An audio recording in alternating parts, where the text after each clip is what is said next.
What happens when you push fast food workers to the breaking point? I worked at a fast food chain that everyone knows. I won't name it, but let's just say the logo is red and the fries are addictive. I started at 17, thinking it would just be a temporary gig. Instead, it became my personal version of hell. The store was run by a manager named Carla, who thought screaming was the only form of communication. She'd bark orders like a drill sergeant and treat us like we were disposable. "You don't like it? Quit," was her favorite line. She knew most of us couldn't just quit. We were broke teenagers, single moms, people living paycheck to paycheck. She used that against us every chance she got. The worst part was the understaffing. Corporate wanted to save money, so they cut hours, which meant 2 people working a shift that really needed 6. Picture me trying to take orders, make fries, run the drive-thru, and stock sauces at the same time, while Carla sat in the office scrolling her phone. Things reached a boiling point one Saturday night. It was dinner rush. The line wrapped around the building, and we were down 3 people. Orders piled up, customers were screaming, and Carla was nowhere to be found. She finally came out, red-faced and furious, yelling that we were too slow and embarrassing her. That was the moment something snapped. One of my co-workers, a quiet guy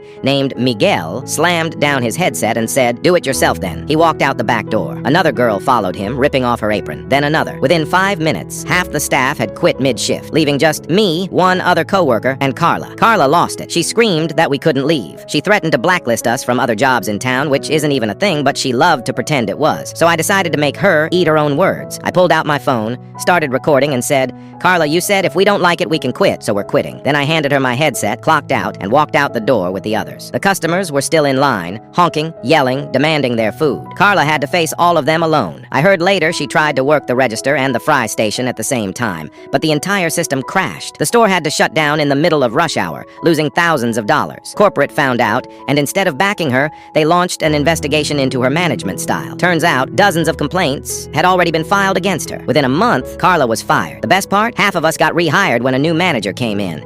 The place still wasn't perfect, but at least we weren't being treated like dirt anymore. I'll never forget that night. The chaos, the shouting, the honking cars outside, the look on Carla's face when she realized we were actually walking out. People think fast food is an easy job. It's not. It's sweat, burns, grease, and abuse from managers who think they own you. That night proved one thing. When you push workers past the breaking point, sometimes they'll break together.